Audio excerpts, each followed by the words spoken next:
ஆக்சுவலா மத்த இன்ஸ்டாகிராம் உள்ளவங்களுக்கு எனக்கு என்ன வித்தியாசம்னா என்னோட ஓன் வாய்ஸ்மா ஓன் ஆக்டிங் டேலண்ட். நீங்க பாத்துருக்கீங்களாப்பா? நாமம் போட்டா நல்லா நடிப்பேன்னு சொன்னடா. நான் தலையா எங்கடா அம்மா பார்த்து கரபியோடா வீட்டுக்காரம் வாய் சுத்தலே வந்துகிட்டு பெரிய இடம் ரீசெண்டா நடந்துக்கா. ஆமா இவர் ரொம்ப டீசெண்டா இருக்கிறாரு. நான் என்னடா செய்தேன்? காவா ஓரத்துல கஞ்சா அடிக்கிற மாதிரியா இருக்கிற காலத்து கீழே நாங்கெல்லாம் ஓன் வாய்ஸ்ல பேசுறதுலன்றீங்க. அப்படி இல்லமா, ஓன் வாய்ஸ் எல்லாரும் பண்றாங்க, குறிப்பிட்ட பர்சனோட தான் லைக் பண்றாங்க. இப்போ ஒண்ணு இல்ல, உனக்கு தைரியம் இருந்தா அந்த அண்ணி பேசிட்டு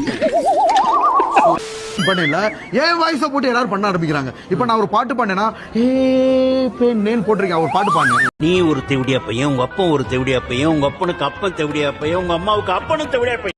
அத நம்ம வாய்ஸ் போட்டு டம்மஸ் பண்ண ஆரம்பிக்கிறாங்க. நான் ஒரு கருத்து சொன்னேன்னு வச்சுக்கோ, வாயை திறந்து பேசினா அதான் எவ்வளவு ஈவன் இல்ல இது பண்ண ஆரம்பிக்கிறாங்க. நல்லபடியா பண்றாங்களா இல்ல கழுவி ஊத்தி பண்றாங்களா? ஐயோ, ஒரு பைத்தியக்கார பைலட் இந்த நாடு மக்களும் மாட்டிட்டு படுற பாடு. சரி சரி சரி, என்ன ரொம்ப திட்டவும் முடியல. இது என்ன பாடி லாங்குவேஜ்? என்னோட பாடி என்ன பாடி லாங்குவேஜ் கேக்குறேன். என்னோட எந்த பாடி லாங்குவேஜ்? விக்ரம் திவாகர், நான் ரொம்ப சீரியஸா பேசிக்கிட்டு இருக்கேன். நான் ரொம்ப காமெடியா பேசிட்டு இருக்கேன். வெக்கம், சிரிப்பு,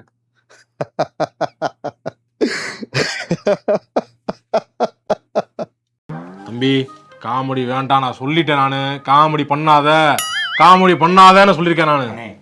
பொண்ணு நிக்குது, பொண்ணு நின்னா நீ ஆட்டமா ஆடுவியா நீ?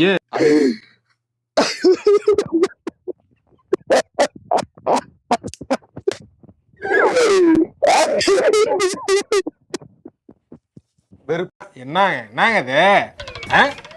சொல்லுங்க, என்ன சொல்லுங்க நீங்க சொல்லுங்க சார். எங்க அதனால அடிப்பணிக்கு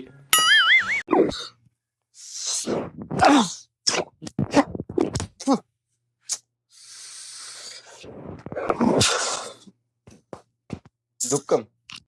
ஏய் என்னடாப்பா வாய்ஸ் உனக்கு? ஏ ராமு, காலம் மாறி போச்சுடா. அப்படியே டபுக்கு டபுக்கு டபுக்குன்னு மேல வந்துடுறானுங்க.